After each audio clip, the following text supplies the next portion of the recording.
Welcome back, students. Let's continue with our chapter from trade to territory.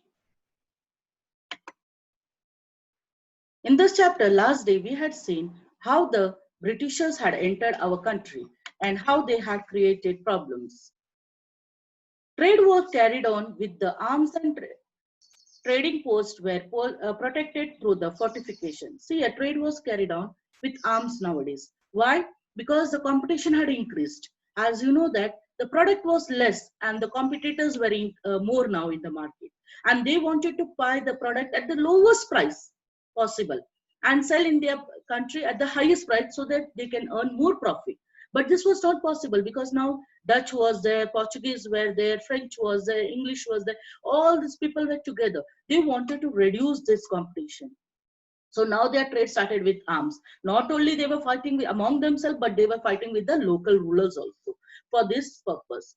This efforts to fortify the settlement and carry on the profitable trade also led to an intense conflict with the local rulers. It only not had a conflict between themselves, but it had with the local rulers also, because now they started manipulating all the whatever the grants were given to them.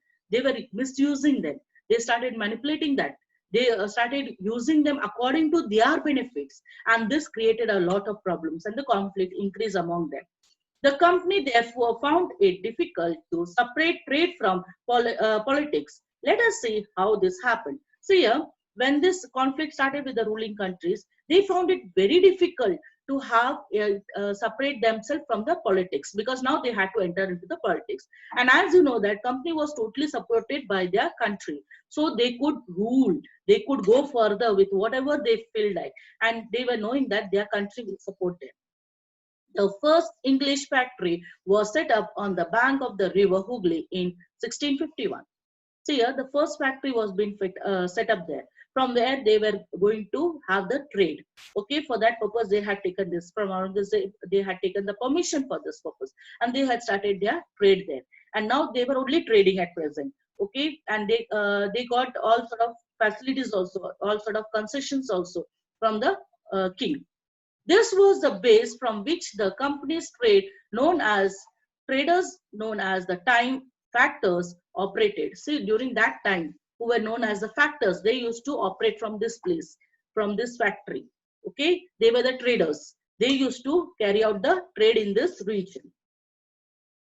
The factory had a warehouse where the goods for export were stored, and it had offices where the company officials sat.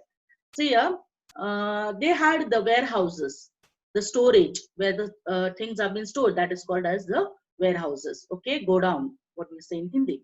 So these warehouses they had where the goods were stored to export to their countries. Okay, and the officials also of the company were settled down in that place. As trade expanded, the company pursued the merchants and the traders to come and settle near the factory. Now, as the trade started expanding, they asked them to come there. They gave the people the facilities to come there and to stay there and to trade from that region, okay, and to expand the trade. By 1696, it began building a fort around the settlement. Now, see, first they had only small factory. Now, as the trade increased, as their mental power also increased, now what they started doing, they started building the fort around it. Okay, they now they are slowly and steadily changing to the politics. Now you can see their view have changed. Now they are only not trading, but they are doing some other things also. 2 years later, it bind Mughal officials into giving the company zamindari right over the three villages. Now, see here what they did. By 2 years, they binded, means they made it or they forced the Mughal officials to give them the right of zamindari system for three villages. Among them, Calcutta is also one of the city.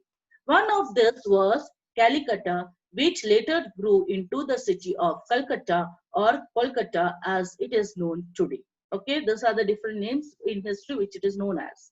It also pursued the Mughal Emperor Aurangzeb to issue a farman granting the company the right to trade duty free. See here, now after this, they directly started pressurizing the Mughal Emperor for what? For giving them a farman where they can trade duty free. This is company only, not the officials. Now the officials are not having this freedom. Only the company could do the duty free trading there. The company tried continuously to press for more concession and manipulate the existing privileges. See here, they wanted the more concession and they started misusing the privileges what they were having. Okay, before already the privileges what they were having, they started misusing them. And also they started pressing more concession to be got by the king. Aurangzeb's farman, for instance, for granting only the company the right to trade duty free. See here, only the company had the right to do the duty free according to the farman given by Aurangzeb. Now this was the difference there. But officials of the company who were carrying on the private trade on the side were expected to pay the duty. See, from this company, who were the officers were there, they were carrying on the trade outside. They had their own private trades. They were supposed to pay the duties. This was been compelled. They have to pay the duties. Okay, only if they are working for company will get the concession.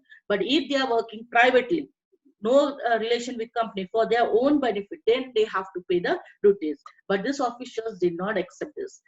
They refused to pay, causing an enormous loss to the revenue from Bengal. See, whatever the profit was going to be created for Bengal, it caused a lot of losses. This all created a lot of problems for them because companies officials were trading more outside, okay, than the company.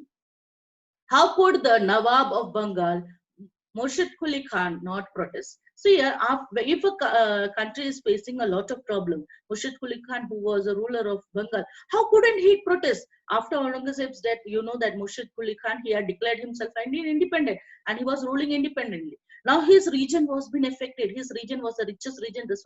That is the reason why the Britishers had started first trade in that region and to get that region under their control. Okay, during the tripartite struggle also we have seen that how the region of the fertile region, all the countries were fighting for because more revenue they can get from that region. In the same way, Britishers saw that the richest province was the Bengal, so they first wanted to take that province under their control. So they started ruling there and they started their what we say company there, and they started their problems, creating problems for the rulers. Now, Murshid Quli Khan, when he is going to have a lot of losses, he is not going to keep quiet. He is going to protest this. Let us see in the next session how these problems are going to sort out. How this, whether it is going to be in the benefit of our rulers or whether it is going to be in the benefit of the Britishers.